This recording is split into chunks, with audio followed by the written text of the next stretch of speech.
Eh bien, on va y aller. N'ayez pas peur, asseyez-vous. Cool.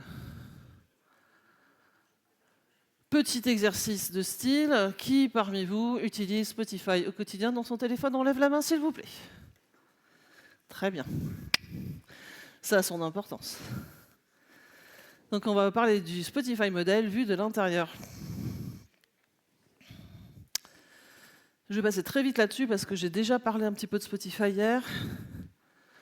2-3 trucs quand même qui sont importants à savoir.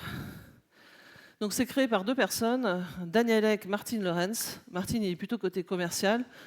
Daniel c'est plutôt quelqu'un qui vient de l'ingénierie. Ils ont déjà fait, c'est des entrepreneurs déjà, ils ont quand même leurs millions déjà en compte en banque. Ils n'ont pas besoin de lancer une autre start-up, ils ont envie de lancer un nouveau truc. Et ils s'attaquent à un problème qui est un peu sauver l'industrie musicale qui a souffert du piratage, la mule, les torrents, tout ça. C'est important de savoir ça.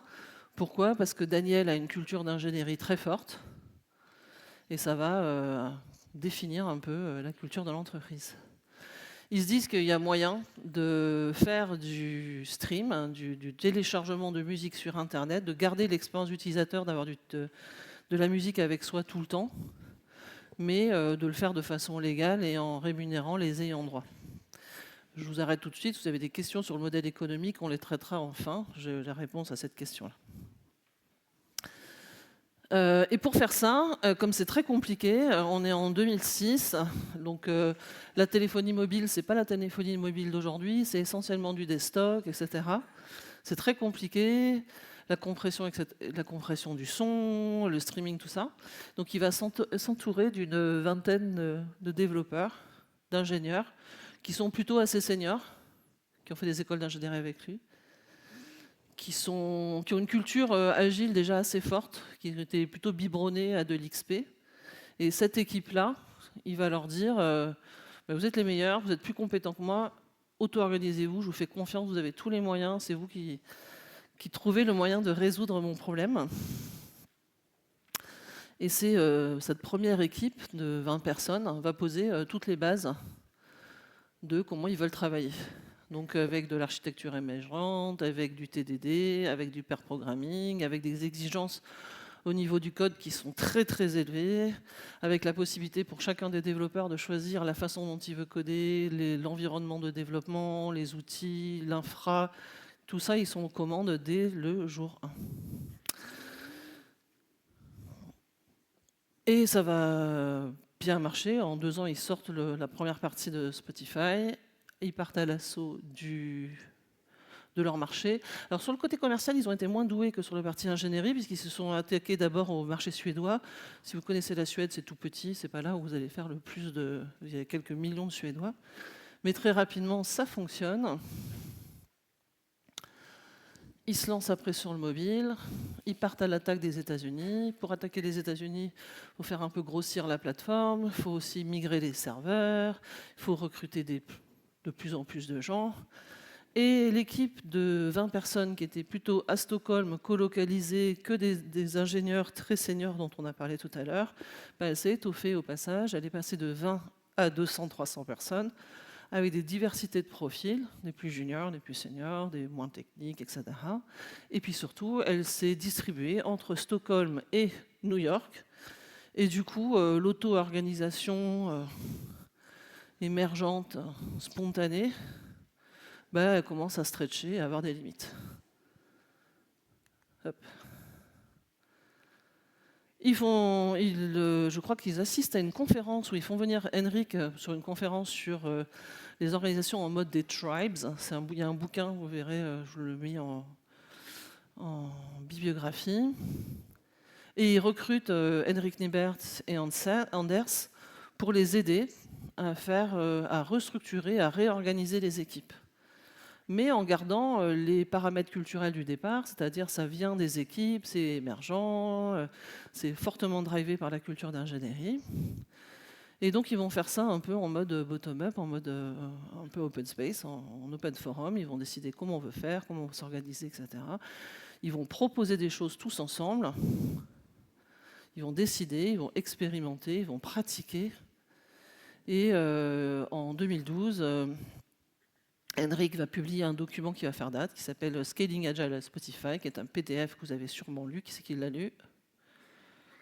Il y en a quand même pas mal, une vingtaine de pages, qui décrit une petite partie de ce qu'ils ont fait. Et ce document va populariser des concepts, notamment les squads, les tribes, les guildes et les chapters. On va faire une pause là, on va rétablir un peu les choses, parce que dans toute l'histoire de l'ingénierie moderne, à chaque fois qu'une femme trouve quelque chose ou fait quelque chose, mais qu'il y a un mec qui passe juste après, on se souvient du mec. Donc rendons à César ce qui appartient à Karine. Il y a beaucoup de choses qu'on doit à elle, qu'on a oubliées. C'était la toute première femme coach agile chez Spotify. Et elle est plutôt badass. Et la première employée de la R&D de Spotify. Donc le petit document, c'est qu'une petite partie d'un poster en 2 volumes.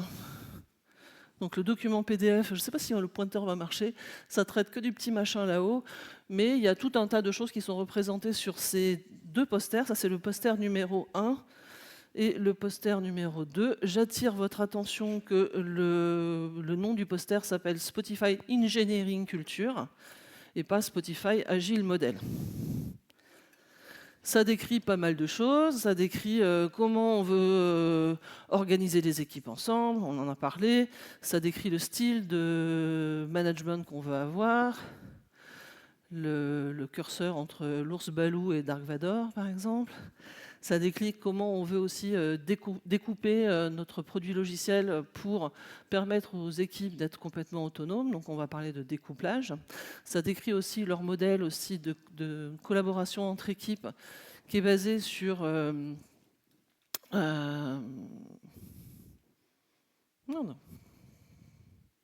Je vais revenir. Je bug. Voilà, internal open source. Oh, pardon, excusez-moi. Le démarrage est un peu lent. Donc, ils s'organisent comme le modèle open source, mais en interne dans l'entreprise.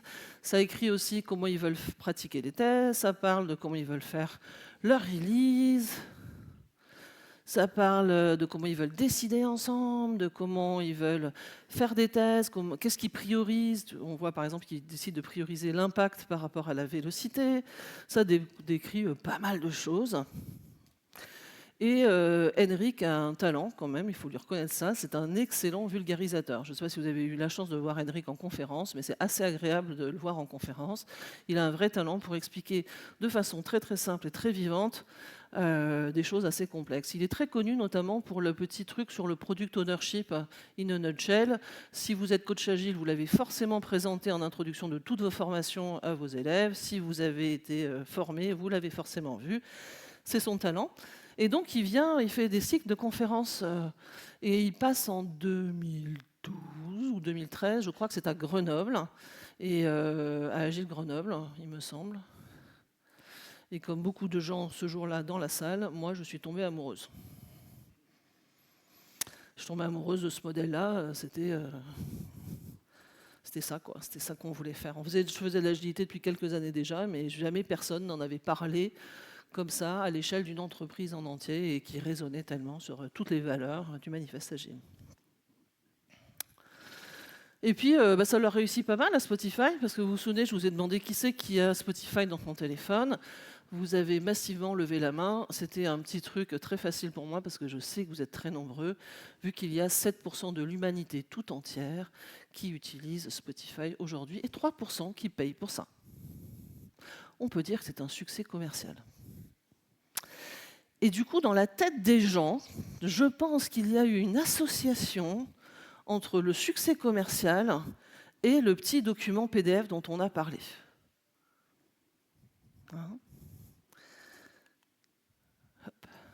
Bonjour, je m'appelle Rachel, je suis coach agile, je suis coach produit aussi, et j'ai la chance d'être le seul coach français à avoir un jour travaillé pour Spotify et d'avoir été à l'intérieur de la machine. Après, j'ai travaillé pour des tas d'autres gens formidables, mais là, on va parler que de Spotify. Si vous voulez être copain avec moi, vous pouvez scanner le QR code et on sera copain sur LinkedIn.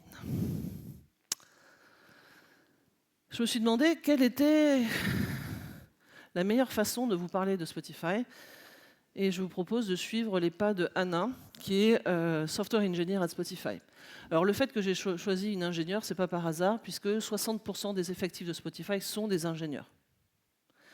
La R&D, ça représente 60% des effectifs. Ce qui explique quelque chose, c'est que c'est toujours une entreprise qui a une culture d'ingénierie très forte. Pour Spotify, l'ingénierie, c'est le business. C'est pas quelque chose qui est au service du business. L'ingénierie, c'est le business. La tech, c'est le business. La R&D, c'est le business. Pourquoi est-ce que j'ai pris une femme? Parce que 45% des effectifs, ce sont des femmes. Il y a eu une véritable volonté, on tient ça à la culture suédoise de Spotify, d'avoir une parité. On a une parité égale au niveau du CODIR, du COMEX, avec 3 femmes, 3 hommes. Et c'est quelque chose qui est aussi représenté sur toute la chaîne. Anna, elle n'a pas été choisie par hasard. Ils ont un processus qui est assez sélectif. Spotify reçoit en moyenne 1 million, 1,5 million candidatures par an et ils ouvrent qu'une centaine de postes, un millier de postes à tout casser par an. Donc ils ont le choix. Et comme ils ont le choix, ils peuvent se permettre de sourcer les meilleurs. Ça, c'était aussi une croyance de Daniel au tout début, souvenez-vous. Il avait sélectionné que les meilleurs des ingénieurs. Et il continue à avoir cette croyance et à sélectionner les meilleurs des meilleurs. Comme en 2021, à la suite du Covid, ils ont décidé de transformer un problème en avantage, ils ont un problème qui s'appelle Work from Anywhere, qui leur permet de sourcer des employés partout dans le monde. Donc pour un poste, vous êtes en compétition avec la Terre entière, puisque vous pouvez exercer pour Spotify de la Terre entière. Moi, j'ai été en compétition avec 5000 personnes et j'ai eu la chance de pouvoir travailler depuis mon tout petit village de 200 personnes dans le sud de la France. C'était cool. Ouais, c'est pas mal. On recrute les meilleurs des meilleurs, mais on ne veut pas des divas. Parce que les divas, c'est un peu casse-couille, il faut se dire quand même un peu les choses. Nous, ce qu'on veut, c'est des gens qui travaillent ensemble. On veut des gens qui soient leur métaphore, parce que vous verrez qu'ils ont une métaphore musicale. C'est des band members. Et on veut vraiment des gens qui savent travailler avec les autres en équipe. Et comme on ne veut pas de divas et qu'on veut une égalité, on ne veut même pas les divas lors du processus de recrutement. Donc vous passez un très long processus de recrutement en 12 000 étapes, 17 heures d'entretien cumulé pour mon recrutement par exemple. Sur un ingénieur, ça va peut être à peu près ça, entre 10 et 12 heures d'entretien cumulé. Il faut avoir des flags verts de plein de gens dans l'entreprise pour pouvoir être recruté. Et vous ne pouvez pas négocier votre salaire vous-même. Le salaire va vous être proposé et vous l'acceptez ou vous ne l'acceptez pas, mais il n'y a pas de négociation. Pourquoi? Parce que ça permet d'enlever les biais à l'embauche. Il y a des gens qui ne savent pas négocier. Il y a des gens qui sont des femmes et on sait que sur une femme, on va lui proposer spontanément moins. Et bien, on gomme tout ce point-là et on est aligné. On a les salaires sans négociation commerciale. C'est assez sympa. Comment est-ce que vous savez, comment est-ce qu'elle sait qu'elle a été recrutée, Anna? Elle le sait parce qu'un jour, elle reçoit un push sur son application Spotify. Blague, moi j'avais 10 heures dans mon téléphone. Je suis française, hein, on est un peu chiant quand même aussi.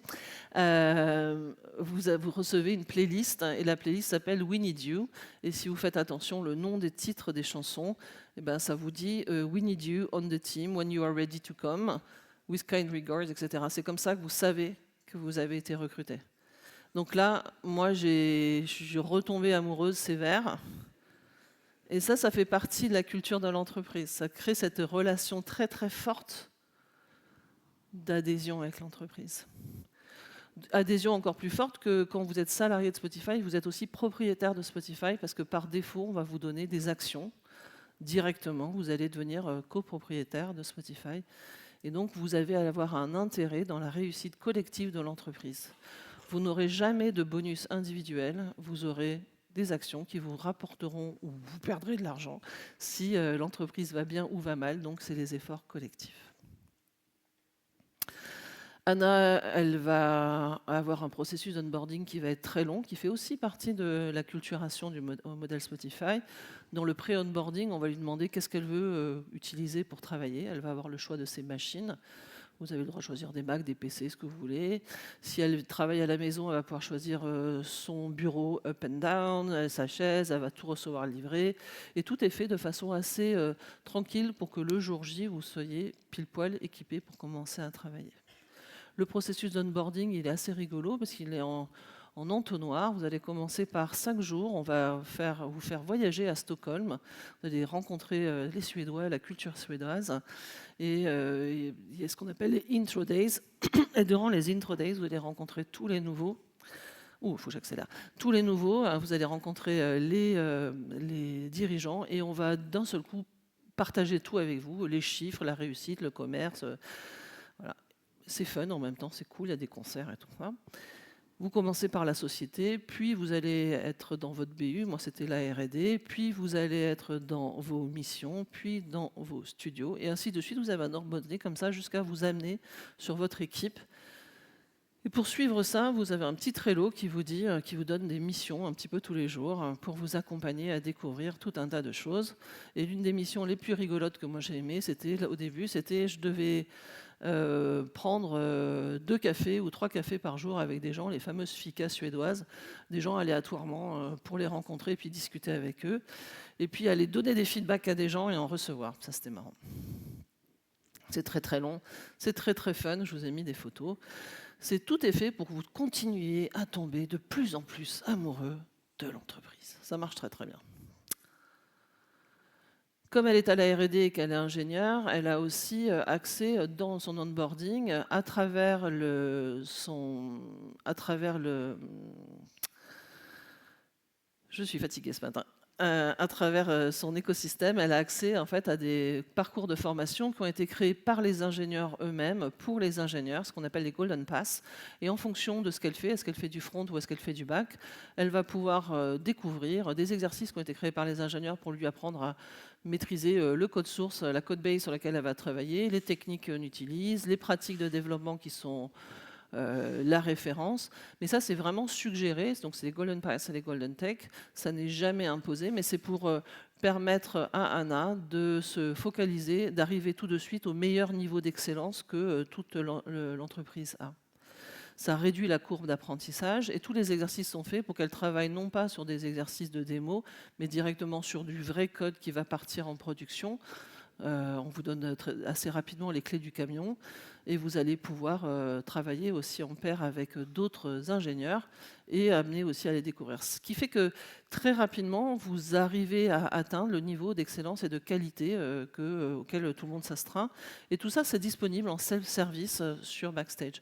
Si vous êtes designer, vous avez un Golden Pass pour les designers. Si vous faites de la data, il y a des Golden Pass pour la data. Et vous pouvez, moi j'étais coach agile, je me suis amusée à aller faire un Golden Pass sur la data, c'était vraiment très très intéressant.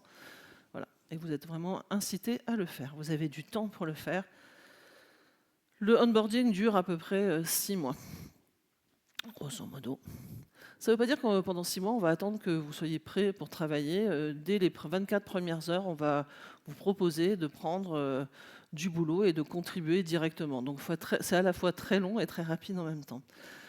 Dès le premier jour, elle est accueillie dans une équipe. Cette équipe-là, les fameux squads dont on parlait, qui ne s'appellent plus des squads, mais des teams, dans le sens Product Teams de Marty Kagan. Ils ont participé au processus de recrutement, bien évidemment. C'est des équipes qui sont assez stables, de 6 à 12 personnes. Elles comprennent toutes un leadership bicéphale, qui est un engineering manager et un product manager à minima. Ils sont en mode distributed first, ça veut dire que par défaut, les gens travaillent de où ils veulent et comme ils veulent. Ça veut dire que par défaut, la culture de l'équipe est asynchrone et basée sur du texte. La durée de vie des équipes sont très très stables. Moi, la première équipe sur laquelle j'ai travaillé, elle s'appelle Chronos. Elle gère le temps au niveau de la plateforme, ce qui est important quand vous êtes partout dans le monde. Et elle est en place depuis plus de 12 ans avec les mêmes personnes. Alors, ils sont ensemble, pas parce qu'ils ont le couteau, le fusil sur la tempe, juste parce qu'ils aiment travailler ensemble, qu'ils kiffent leur périmètre et qu'ils kiffent ce qu'ils font. Et ils ont la possibilité, de toute façon, s'ils ne sont pas bien là et qu'ils veulent aller voir ailleurs, de pouvoir aussi changer. Il y a aussi des équipes qui sont extrêmement volatiles à côté de ça, parce qu'on pratique le dynamic reteaming pour des projets un peu spécifiques, des missions sur lesquelles et donc on va pouvoir se positionner et découvrir de nouvelles choses. Chaque équipe a sa mission, chaque équipe est totalement autonome, donc elle est propriétaire d'un périmètre qu'elle va gérer de bout en bout. Bout en bout, c'est depuis le moment, et on verra un cycle dessus, depuis le moment où on décide de ce que l'on veut faire, jusqu'au moment où on met en prod, et même on va être responsable du suivi de prod, c'est-à-dire de l'opération. Si jamais il y a un pain sur quelque chose qu'on a livré, c'est nous qui gérons ça et qui sommes en frontal avec les utilisateurs. Donc elle fait le discovery, le delivery et le run, l'exploitation. Elle est totalement autonome aussi dans le choix de ses méthodes et outils, comme on l'a dit tout à l'heure. Ils sont assez agnostiques côté agile. Il n'y a pas de Scrum Master à Spotify, il n'y a pas de Product Owner à Spotify. Les équipes ne font pas du Scrum particulièrement, ils ne font pas d'une méthode particulièrement, ils ne font même pas de l'agile particulièrement. Ils font ce qu'ils veulent. Donc il y a une grande majorité d'équipes qui ont choisi des pratiques agiles. Par exemple, ils ont des daily, très souvent, ils vont faire du pair programming, ils ont toujours une culture XP qui est assez forte. Mais ça n'empêche pas que des équipes peuvent choisir de faire des petits cycles en V si c'est ce qui fonctionne le mieux pour eux, si c'est ce qui est le plus confortable pour eux, si c'est ce qui leur permet d'arriver le plus rapidement à l'impact, et bien, grand bien leur fasse. Il y a beaucoup de gens qui font du discipline agile, des choses comme ça, ou modern agile aussi. Pourquoi pas? Il n'y a pas de prescription là-dessus, il n'y a pas d'imposition en tout cas. En même temps que l'entreprise a grandi et est passée de quelques millions d'utilisateurs à plus de 700 ou 800 millions aujourd'hui, on imagine bien que le staff a suivi aussi, et que du coup, des 300 personnes qui avaient été déclenchées le besoin de définition d'agilité à l'échelle avec Henrikt, quand on se retrouve à 10 000, on voit bien qu'il y a eu un petit stretch aussi, et que très probablement des aménagements ont été apportés dans l'organisation qui avait été définie en 2012. Et notamment, ce fameux modèle que vous aimez tant, ces fameuses squads rentrées dans des tribes avec des chapters comme ça, et des guildes. Donc ça n'a pas fait long feu. La chose qui a été droppée le plus rapidement, c'est les chapters. Parce qu'avoir le double reporting d'un côté sur l'opérationnel, de l'autre côté sur la gestion des compétences, c'est insupportable. Ça a couiné de tous les côtés, ça ne marche pas, la double matrice. Voilà. Donc si vous avez fait ça, indice, droppé, vous irez plus vite. Ils ont gardé des modèles, donc ils ont gardé le côté product teams. C'est vraiment le moteur du réacteur, c'est l'équipe elle-même, et qui sont regroupés dans des product areas, c'est-à-dire des teams qui travaillent sur les mêmes périmètres. Par exemple, sur la home page, toutes les équipes qui vont travailler sur la home page sont sur la product area. Les tribes ont été renommés en studio parce qu'il y a eu des feedbacks que c'était pas terrible, le mot tribu quand même. On a changé ça. Et on a une structure d'organisation qui est beaucoup plus classique et rationnelle parce que de temps en temps, ça ne sert à rien de réinventer les trucs qui fonctionnent plutôt assez bien. Vous verrez qu'il y a quand même une notion de pragmatisme qui est quand même en sous-jacente. Daniel, on en a parlé au départ, il est toujours là, il est très présent, il est toujours propriétaire principal de l'entreprise, il est très accessible, il n'a pas de bureau vitré, etc. Il travaille sur les open space, vous pouvez aller jouer à Mario Party avec lui, vous pouvez aller lui parler très facilement, il va vous répondre, il n'y a pas de conséquences négatives à ça. Et tous les mois, il va vous donner rendez-vous pour un all hands on deck. C'est une discussion donc, qui se passait en présentiel au départ, puis en mode hybride ensuite, dans lequel il va vous dire où est-ce qu'on en est, c'est quoi les résultats, la performance, les investissements, etc. Il va vous rappeler peut-être les orientations stratégiques de l'entreprise, et puis aussi les priorités que lui voit avec l'équipe de direction dans lequel on aimerait collectivement se focaliser. Donc il y a deux outils qui sont utilisés, le Prio Board. Le board des priorisations, c'est le ranking de priorisation stricte. Donc on a 3 niveaux, P0, P1, P2. P0, c'est KTILO, Keep the Light On. C'est tout ce qui est rapport à la production, ce qui est en production et ce qui fait tourner la machine, qui ramène le cash. Ça, c'est la priorité absolue. Si quelque chose rentre là, tout le reste passe après. Donc il y a aussi de la dette technique à ce niveau-là. C'est hyper important, la dette technique. C'est ce qui permet de continuer à faire de l'argent, de la traiter. Les P1, c'est des priorités de l'entreprise, c'est les company bets qu'on voit là, c'est toutes les initiatives transverses à l'échelle de l'entreprise dans lesquelles on fait le pari collectivement que si on met des efforts là-dessus, ça va nous améliorer notre performance sur le marché. Les P2, c'est toutes les initiatives qui sont locales, qui vous intéressent vous en tant qu'équipe ou vous en tant que studio, mais qui n'ont pas un impact majeur sur l'entreprise, sur lequel vous avez toute latitude, mais une priorité plutôt assez basse. Comme ça, c'est plutôt communiqué, c'est stack ranké, c'est-à-dire qu'il peut y avoir qu'un numéro 1, un numéro 2, etc. Ça donne une capacité aux gens d'être totalement autonomes, parce que du coup, on peut prioriser facilement. Pouf pouf, il y a un autre outil qui est vachement intéressant dans Spotify, c'est la RFC, la Request for Change. Donc ça vient de la culture de l'ingénierie et ça sert à tout.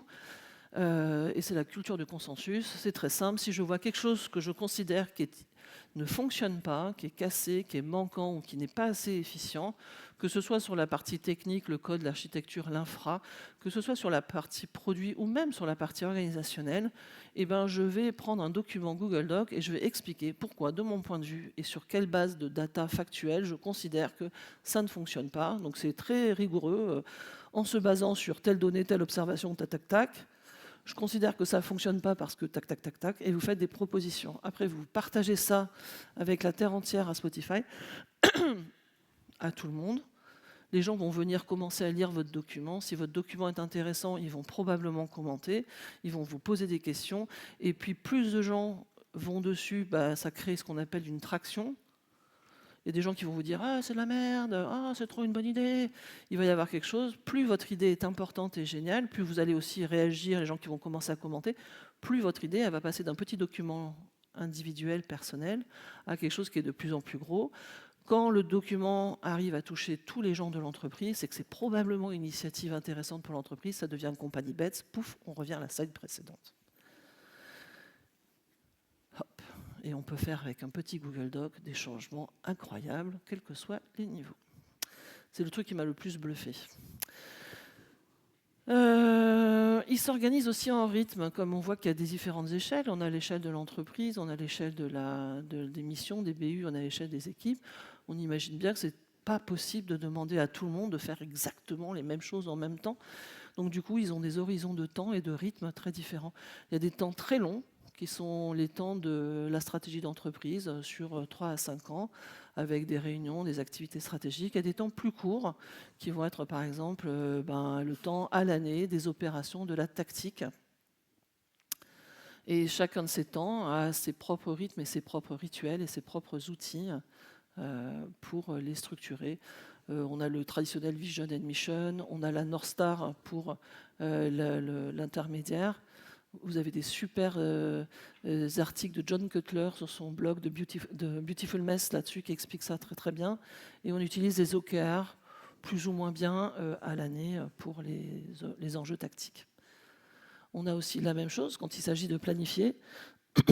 On a des plannings qui sont à la fois, on est en continuous planning, ce qu'on appelle, donc on n'est pas sur du strictement cadencé comme ça, on est du continuous planning, puisqu'on a des horizons multiples de planning qui sont imbriqués les uns dans les autres, ce planning très long à la taille de l'entreprise et ce planning très court à la taille de l'équipe. On peut décider en tant qu'équipe de faire de la planification tous les jours, si on fait de l'XP par exemple, ou toutes les semaines, ou toutes les 2 semaines, ou toutes les 3 semaines, comme on veut. Et entre les deux, il y a des ajustements en fonction de la granularité dans laquelle on est. C'est vachement intéressant d'avoir des gens qui sont capables de planifier sur du 5 ans et en même temps qui planifient aussi sur du 6 mois et en même temps qui permettent à chacune des équipes ici de planifier sur le rythme qui est le plus adapté pour eux. C'est comme dans un groupe de jazz qui fait de l'impro. On se dirait, chacun fait comme il veut, ils n'ont pas de partition, ils vont se répondre, ça va être cacophonique, et non, ça sonne bien, parce qu'en fait, si vous écoutez les rythmes des autres, que vous vous calez sur votre propre rythme, comme on travaille ensemble, cette symbiose-là, c'est ce qui fait que ça sonne juste, si on garde l'analogie de la musique. Si on zoome un peu sur comment fonctionne une équipe, le point de départ c'est là quand vous voyez le tableau. ici. Le boulot des PM et des équipes, c'est de regarder tous les jours la performance des produits, des éléments dont ils s'occupent, performance technique, les logs, la stabilité, etc. Performance aussi commerciale, où est-ce qu'on en est des active users, les taux de rétention, les taux d'utilisation, etc. Et de vérifier sur les dashboards, est-ce que tout va bien, comment est-ce que ça va bien, etc. Ils reçoivent aussi des alertes, et ces alertes, ça peut déclencher le fait de dire bon, il faut regarder ce qui s'y passe. Le job du PM, c'est de faire un boulot qui est un peu compliqué, c'est de connecter ce que Daniel lui a dit lors du All Hands, c'est la grande direction de là où on veut aller, et le côté très micro des observations qu'ils font sur les datas au jour le jour, et de déterminer quasiment chaque jour ou à chaque itération quelles sont les choses que pourrait faire l'équipe qui pourrait, à son échelle locale, contribuer à l'objectif global. Pour cela, ils sont complètement autonomes, super. Ils sont complètement autonomes de faire des user research. Ils ont des designers au sein de l'équipe. Il y a des data scientists aussi. Ils peuvent aller chercher dans les logs, ils peuvent aller chercher dans les databases, ils peuvent faire monter des modèles, ils peuvent creuser ça. Et donc, c'est toute l'équipe qui va réfléchir, qui va essayer de découvrir plus le problème, qui va découvrir ensemble la solution, qui va prototyper ce qu'on appelle des variants, c'est-à-dire des alternatives aux produits actuels, qui va coder ces variants. Ils vont les coder d'une certaine façon pour faire quelque chose qui est sécurisé. Donc, ils vont les coder derrière des feature flags pour cacher les différents variants.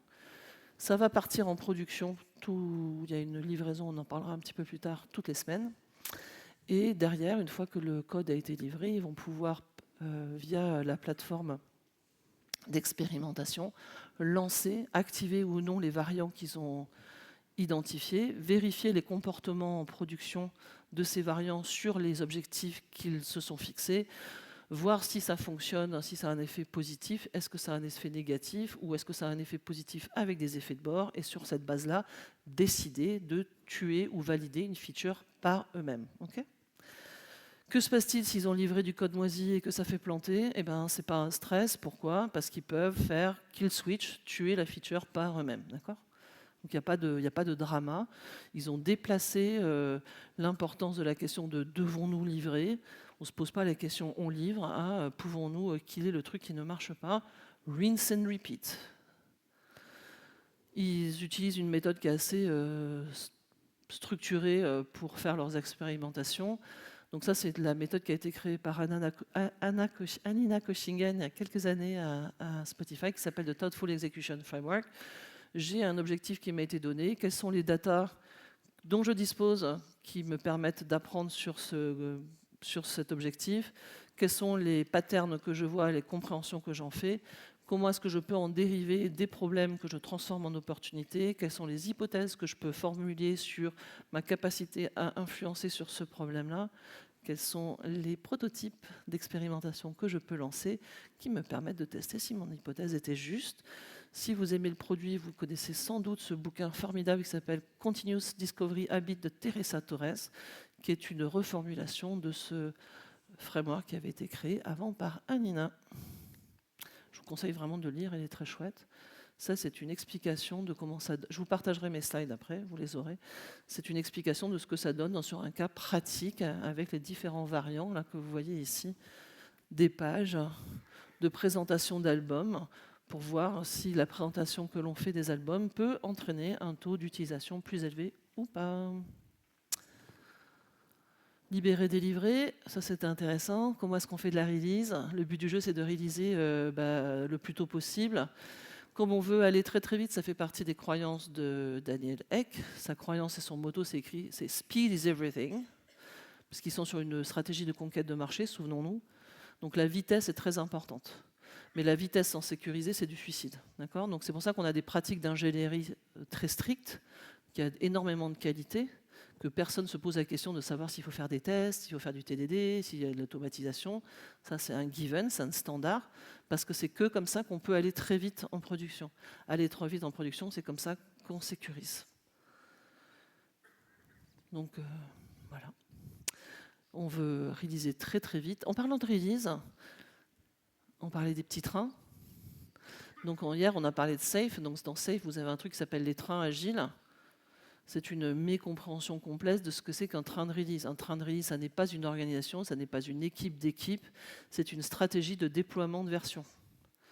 Donc en l'occurrence, le petit train de release chez Spotify qui existe depuis 2012, c'est l'idée que quoi qu'il arrive, quel que soit l'état de votre code, le code partira en production tous les jeudis soirs. Fini ou pas fini, le code part en production. Du coup, comme on sait que tout le code part en production tous les jeudis soirs, s'il n'est pas fini, on va le commenter, on va le mettre de feature flag pour pouvoir le faire de façon sécurisée. Donc ça n'a rien à voir avec les équipes d'équipe. C'est un petit train qui est très régulier chez Spotify. Il part tous les jeudis soirs. Le vendredi et le samedi, tous les builds et tous les tests supplémentaires sont faits sur la branche, la release candidate. Toutes les équipes qui sont en anomalie vont être amenées à corriger très rapidement la release candidate de façon à pouvoir avoir le package qui va être poussé. Donc tout ça, c'est relativement automatisé. Il n'y a que la dernière étape qui est absolument manuelle par un release manager, qui est la soumission sur les stores.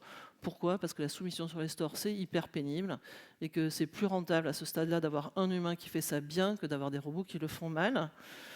Donc on va pousser sur les stores, on va releaser et ensuite on a une stratégie de release progressive avec d'abord la release interne. On va pouvoir tous les 8000, 10 000 employés Spotify regarder ce qui se passe, puis nos candidats alpha-bêta, puis le release directement sur l'ensemble du marché, 0,1, 1%, le reste du monde. Et ça arrive toutes les semaines. Il n'y a qu'une seule fois où ça a été annulé. En 2023, une seule release a été annulée. On en reparlera juste après. Ce que fait l'équipe, vous avez vu, ils font tous les jours comme ça des petits tweaks, des petites innovations, etc. C'est ce qu'on appelle de l'innovation par optimisation. L'innovation par optimisation, c'est cool, mais c'est pas suffisant. Il faut être en capacité aussi de faire de l'innovation de rupture, c'est-à-dire d'apporter des choses qui n'existent pas. Et ça, c'est vraiment important. Du coup, ils ont pensé à ça et ils ont cette culture du hack. Vous avez deux choses. Vous avez les hack days dans toutes les équipes de R&D. 2 jours par mois sont automatiquement réservés pour que les ingénieurs fassent autre chose que de la production ou des nouvelles idées. Et vous pouvez faire ce que vous voulez. Vous pouvez faire de la formation, vous pouvez apprendre un nouvel outil, vous pouvez aller apprendre ce que vous voulez. Faites quelque chose. Si vous voulez corriger un bug, améliorer un algorithme, vous choisissez, vous êtes libre de ça. C'est sur la base du volontariat. Personne ne pourra vous obliger, mais personne ne pourra vous empêcher aussi. La seule chose qu'on vous demande, c'est de faire une démo de ce que vous avez fait de ces 2 jours. Et une fois par an, une semaine, en général en mars, l'ensemble de l'entreprise fait stop, on se réunit et on fait une place de marché entre on a des super idées d'un côté, on a des super compétences de l'autre, on crée des équipes dynamiques temporaires pendant une semaine. Pendant une semaine, on a toutes les ressources de l'entreprise, les moyens humains, les moyens financiers, les moyens techniques pour réaliser nos idées. Tout est possible, la seule condition, c'est que le vendredi soir, on soit en capacité de démontrer du code qui fonctionne, en mode démo, et il y aura des votes et tout ça, etc. Ça marche plutôt pas mal, parce qu'en une semaine, ils sont capables de générer, donc en 2023, ils ont généré 957 projets finis qualité de prod en une semaine. Je pense qu'aucune entreprise ici est capable de faire ça. Ça, c'est juste le fait de donner de l'autonomie, de la liberté aux gens, avec des moyens. Ça marche et c'est ce qui leur permet d'être toujours très innovants. D'ailleurs, en parlant d'innovation, vous en avez dans vos mains. Par exemple, le Discover Weekly, qui est la feature qui a rapporté le plus en termes de streaming à Spotify. C'est 2 ou 3 milliards d'heures de streaming cumulées. Ça a été inventé pendant le Weekly. La feature que vous adorez en décembre, le Wrapped, ça a été inventé pendant le Weekly. Le AI DJ, ça a été inventé devant le Weekly. Backstage. Qui c'est qui utilise Backstage ici, les développeurs ? Il y en a normalement pas mal. Backstage, donc c'est un outil qui a été créé pendant le Weekly parce que des développeurs trouvaient qu'il y avait des trucs qui étaient chiants qu'ils n'arrivaient pas à gérer. Et au fur et à mesure des années, ils ont continué à incrémenter sur ce portail de développeurs internes jusqu'au jour où ça devienne un produit à part entière et qu'on peut sortir. Pareil pour la plateforme d'A/B testing. Ça rapporte de l'innovation, rapporte. Et puis c'est fun, quoi. En 2021, surprise, moi je venais juste d'être embauché depuis 2 mois. On reçoit un mail un jeudi qui nous dit que lundi, l'entreprise partout dans le monde va être fermée pendant 1 semaine. Tout le monde. tout le monde ferme dans le monde entier. On va vous donner aussi un chèque de 150 $ pour que vous puissiez aller faire un truc fun avec vos équipes, parce que vous êtes fatigués, vous avez quand même bossé comme des fous pendant la phase Covid. Reposez-vous. C'est la Wellness Week. Et on a arrêté toute l'entreprise. Oui, on a arrêté le support aussi. Et guess what? Ça n'a aucune conséquence. Donc ça, c'est une bonne leçon, c'est qu'à moins que vous fassiez du logiciel qui soit critique, c'est-à-dire qui tue des gens, c'est-à-dire que vous gérez des centrales nucléaires, voilà, mais ce n'est pas la majorité des gens. 80% d'entre nous font des choses qui n'ont aucun incidence sur la vie des gens, le fait que la planète continue de tourner ou l'économie mondiale. Vous pouvez vous arrêter tous ensemble pour faire une semaine, par exemple, d'innovation. Ça a été fait en 2021, ça a été répliqué en 2022, puis en 2023, puis en 2024. C'est cool. Il y a un petit paradoxe chez Spotify, parce que je vous en parle là depuis tout à l'heure. On dirait qu'ils ont quand même une façon de faire un peu à leur sauce, c'est un petit peu un modèle, mais en même temps, on sent bien que ça n'en est pas vraiment. On sent bien que c'est des choses qui sont plutôt des expérimentations et des idées, et des choses qui ont pris forme comme ça. Puis on pourrait me dire, oui mais Rachel, ton truc c'est vachement inspirationnel, c'est pas une réalité. Si, c'est une réalité. On l'a déjà vu. Puis on pourrait dire aussi, ouais mais Spotify, ils n'appliquent pas le modèle Spotify. C'est pas faux, puisque Spotify n'a pas de modèle. Oui, mais en même temps, ils appliquent quand même franchement le modèle. Parce que si on regarde à nouveau le petit poster que je vous ai montré tout à l'heure, 100% de ce que je vous ai raconté là, vous le retrouverez dans les petits dessins. 100%? Non, pas 100%. Il faut être un petit peu honnête. Il y a un truc qu'on ne fait pas. Manque de bol, c'est le seul truc que vous avez retenu du modèle Spotify. D'accord ? Je n'en peux plus, je tiens à vous le dire. Je suis contactée par des entreprises qui me disent « Rachel, on a implémenté le modèle Spotify ». Je suis là « Waouh ! Vous avez implémenté quoi ? Les squads, les tribes, etc. » C'est la seule chose qui n'a aucun intérêt. Vous êtes passé à côté de 90% des choses qui étaient intéressantes. Vous n'avez rien compris. Arrêtez d'appeler vos équipes des squads. Elles n'ont aucune autonomie, elles ne décident de rien, elles ne gèrent pas des bouts en bout. C'est débile. Arrêtez de faire ça. Je ne peux pas vous aider. Je peux vous aider sur d'autres choses, les 90% des choses qui sont intéressantes. Mais ça, il faut arrêter. Ça ne marche pas. Vous allez me dire, Rachel, c'est l'entreprise magique où tout va bien. Je vous dis que j'étais très amoureuse d'eux. C'est vrai. Mais c'est aussi une entreprise réelle avec des êtres humains, faits de chair, faits de doutes, faits de bonnes décisions, de mauvaises décisions et faits de drames aussi. En 2023, comme toutes les entreprises de la tech, Spotify a dû se résoudre à licencier des gens avec des layoffs qui ont été très brutaux. On a perdu, on est passé de 10 000 à 7 000 personnes et du jour au lendemain. Ça fait très très mal. Vous savez pourquoi je vous ai dit tout à l'heure qu'il y avait une release qui avait été annulée ? C'est parce que dans ce processus de licenciement, comme quelqu'un qui ne connaissait pas les gens avait décidé de qui devait partir, manque de bol, ils avaient viré le release manager. C'est pas des blagues. Très très con. On imagine bien que tous les gens qui étaient très amoureux de Spotify à cause de la façon dont c'est fait, il y a eu des impacts. Il y a eu des impacts, il y a eu de la colère, il y a eu de la résignation, il y a eu de l'érosion de la confiance. Ça a été très très dur à passer ce cap-là pour pas mal de gens. En plus, pour contrebalancer ça, comme il y avait des gens qui protestaient, ils ont essayé de sécuriser, de contrôler, de faire des choses qu'ils n'avaient jamais fait et d'imposer des choses. Ils ont tenté d'imposer Jira pour tous. Ils ont fait rollback depuis. Et guess what ? Ce côté comme ça de balancier entre le chaos, la bureaucratie, entre l'autonomie et le contrôle, ça aussi c'est dans le modèle, si on parle de modèle. Donc ils étaient assez fidèles à eux-mêmes. Voilà. Il y a un truc que je voulais garder de Modern Agile, c'était de vous rappeler que si vous avez une culture d'entreprise qui est basée sur la peur et le contrôle, il n'y a rien d'aucune pratique du monde qui pourra vous aider là-dessus. Aucun process, vous devez travailler sur l'histoire du contrôle, de la peur d'abord. Spotify, c'est avant tout la croyance d'un dirigeant, Daniel Ek, et l'application de ses valeurs morales et de son courage à les maintenir, même quand ça a été difficile. Pour moi, ça a été assez impactant. Je vais aller très vite là-dedans, on en discutera au café. Ça m'a fait beaucoup réfléchir. Quand je suis rentrée chez Spotify, j'avais la croyance, l'illusion, parce qu'on a tous un monstre de Lego que j'étais sûrement un des meilleurs coachs au monde, ce qui est probablement vrai. Et le jour où j'ai mis les pieds dedans, ben, je me suis pris une grande claque parce qu'en fait, je me suis aperçu que je ne connaissais rien du tout à l'agilité, que tout ce que j'avais cru connaître depuis des années, c'était de la merde et qu'il fallait tout reprendre à zéro. Parce que coacher une équipe qui est déjà agile, c'est ça le vrai boulot. C'est pas juste agiliser et vous apprendre du Scrum et des trucs tout faits.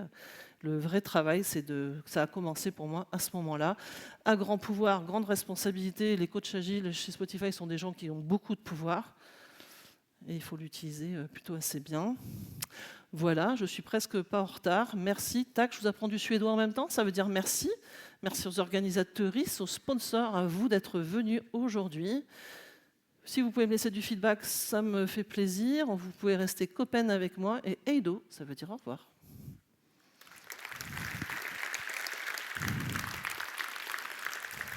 Ah 45. Donc normalement, on a même, comme on me dit que j'ai tenu le temps, on a même 5 minutes pour des questions. Donc je vais traiter une question d'emblée. Pourquoi est-ce que Spotify ne reverse pas suffisamment d'argent aux musiciens? Parce que Spotify ne reverse pas d'argent aux musiciens. C'est une croyance que vous avez qui est aussi fausse que les chapters, etc. L'industrie musicale ne fonctionne pas comme ça. Si vous êtes musicien et que vous voulez faire un disque, vous allez passer par une maison d'édition, une maison de production qui vont acheter vos droits et qui vont les gérer. C'est ce qu'on appelle les ayants droit. Les contrats de l'industrie musicale sont négociés par ces gens. Le taux de reversion que vous allez toucher sur vos ventes de CD, vos ventes de concerts ou votre streaming est décidé par ces gens. Donc si vous êtes artiste et vous touchez que dalle, allez voir votre maison de disques. Parce que Spotify fait exactement ce que l'on fait avec la SACEM. Ils remettent de l'argent dans un pot. Par exemple, vous ne le savez peut-être pas, mais pour chaque dollar généré par Spotify, c'est 75 cents qui sont reversés aux ayants droit. C'est les ayants droit qui gèrent ensuite la manne. Et oui, ça a sauvé l'industrie de la musique. Donc maintenant, si vous avez d'autres questions hyper chouettes, vous êtes libre de les poser. Et si vous n'en avez pas, on pourra discuter au café. Ouais.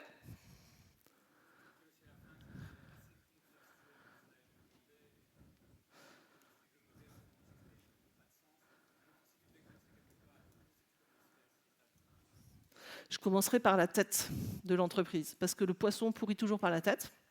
Donc c'est par là qu'il faut commencer. Je commencerai avec les dirigeants. Si votre entreprise a des dirigeants qui ont une culture personnelle, des croyances personnelles qui sont orthogonales avec ce modèle-là, ça ne sert à rien avec l'agilité, ça ne sert à rien de le faire. On commence toujours par les dirigeants. On travaille avec eux parce que c'est eux qui posent les limites de la culture, c'est eux qui disent les comportements qui sont acceptés de ceux qui ne sont pas acceptés, de ce qu'on va pouvoir faire, de comment on va le faire, de comment on va pouvoir décider, de comment on va pouvoir gérer l'argent. Une fois que ça c'est fait, on peut retravailler avec les équipes et là on fait un bottom-up à ce niveau-là et on regarde avec les équipes qu'est-ce qui fait le plus de sens pour eux. Donc on ne prend pas un modèle sur étagère en l'appliquant massivement, on prend un problème, on trouve ensemble des solutions, on teste. Approche scientifique, itératif, incrémental. On fait des hypothèses, on regarde ce qui marche. Ça marche pour nous, on le garde. Ça marche pas pour vous, on le dégage. Et ainsi de suite, jusqu'à ce que vous trouviez votre équilibre à vous et votre modèle à vous. Il n'y a pas de recette miracle. Ça prend de la sueur, ça prend des doutes, ça prend des ratés, ça prend énormément de boulot, ça prend de faire le job, quoi. Il n'y a pas de baguette magique, je vous l'ai dit hier. Ça y est, j'ai plombé le... Okay. Ben, café alors.